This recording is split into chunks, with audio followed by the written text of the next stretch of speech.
توبہ کی اہمیت اور اسلامی تعلیمات میں اس کا مقام۔ آج ہم بات کریں گے توبہ کے بارے میں، ایک ایسا عمل جو ہمیں اللہ کے قریب لاتا ہے۔ توبہ کا مطلب ہے خطوں کا اعتراف اور بہتر ہونے کی کوشش۔ قرآن مجید میں اللہ تعالیٰ فرماتے ہیں کہ وہ توبہ کرنے والوں کو پسند کرتے ہیں۔ یہ ہمیں بتاتا ہے کہ توبہ ہمارے رب کے لیے کتنی اہم ہے۔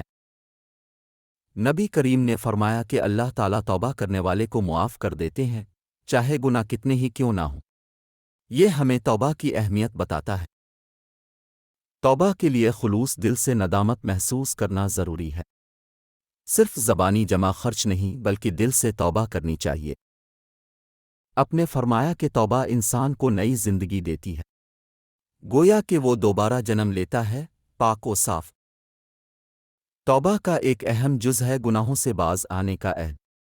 ہمیں نہ صرف معافی مانگنی چاہیے بلکہ گناہوں سے دور بھی رہنا چاہیے۔ قرآن مجید میں اللہ تعالیٰ کی طرف سے توبہ کی قبولیت کا وعدہ بھی ہے۔ یہ ہمیں امید دیتا ہے اور ہمیں مایوسی سے بچاتا ہے۔ رسول اللہ کے فرمان کے مطابق توبہ کرنا ایک مسلمان کی زندگی کا لازمی جز ہونا چاہیے۔ یہ دل کو سکون دیتا ہے۔ توبہ کے ذریعے ہم اپنے رب کے ساتھ ایک مضبوط رابطہ قائم کر سکتے ہیں۔ یہ ہماری روحانی نشوونما کا ذریعہ بن سکتا ہے۔ توبہ ہمیں یہ سکھاتی ہے کہ ہم کمزور ہیں اور ہمیں اللہ کی رحمت کی ضرورت ہے۔